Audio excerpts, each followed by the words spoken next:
The very last Late Late Show. Did James Corden get a fitting send-off? Tom Cruise didn't show up for the Academy Awards, but he did show up for the very last episode of The Late Late Show with James Corden, or rather, the last Late Late Show with James Corden Carpool Karaoke special.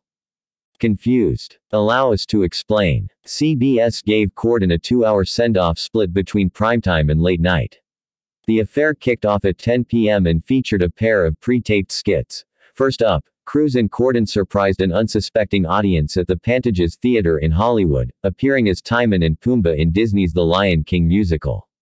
They even performed Hakuna Matata in its entirety.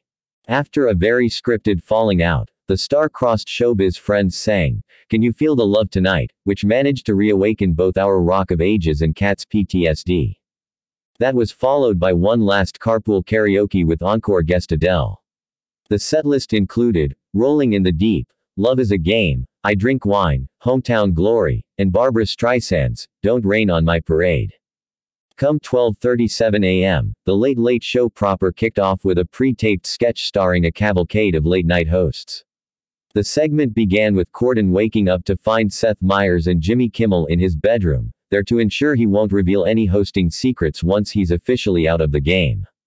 That trio was later joined by Jimmy Fallon and Stephen Colbert, the latter of whom commanded Corden to grow a beard in his retirement.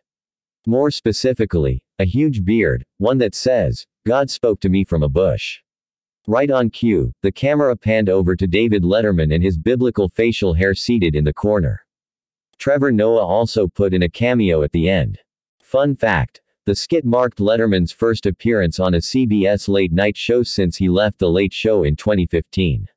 He has since appeared 3 times on both NBC's Late Night with Seth Meyers and ABC's Jimmy Kimmel Live, but has never sat down with Craig Ferguson or Late Show successor Colbert.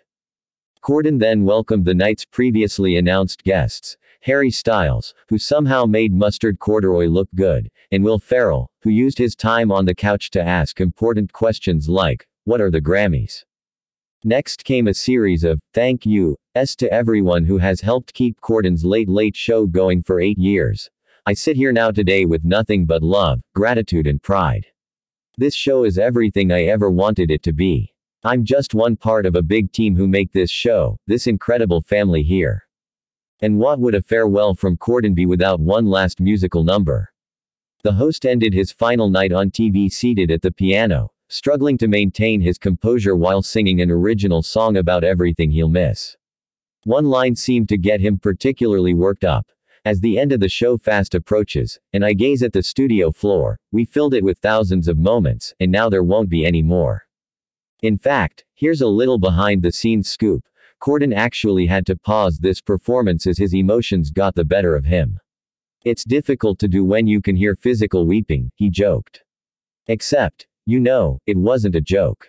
As previously reported, Corden's send-off marks the end of the Late Late Show franchise, which began in 1995 with original host Tom Snyder and continued with Craig Kilborn 1999-2004, Ferguson 2005-2014, and Corden 2015-2023.